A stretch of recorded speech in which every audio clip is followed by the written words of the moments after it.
السلام علیکم دوستانو. د خلیل الرحمن حقانی د مرګ په اړه یو تازه ترین خبره هغه ده چې ځینې کسان وایي چې د طالبانو ترمنځ یو شمېر شخړې او اختلاف موجود و او ځینې کسان داسې وایي چې د اختلاف د وجې دا کار شوی دی. قدرمنو، ډېر اهم معلومات مو تاسو ته راوړي دي، موږ سره تر اخره پاتې شئ. قدرمنو، د کله نه چې د طالبانو حکومت واکمن شو په افغانستان باندې، نو که تاسو ته معلومه وي په ډېر داسې کوم وزیران چې هغوی په خپل منځ کې په دې باندې ورانو چې فلانکې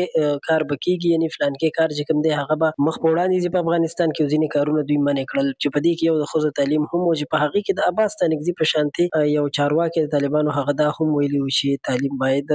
ښځو ته اجازه ورکړل شي. همدغسې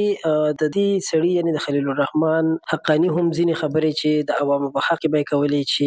حکومت دې عوامو ته پاملرنه وکړي او د عوامو خبرې دې ومني، او دغسې مختلف قسم خبرې به یې کولې. نو اوس چې دا ووژل شو، ځینې کسان داسې پروپیګنډې کوي چې ګنې د دغه مړینه چې کوم ده دا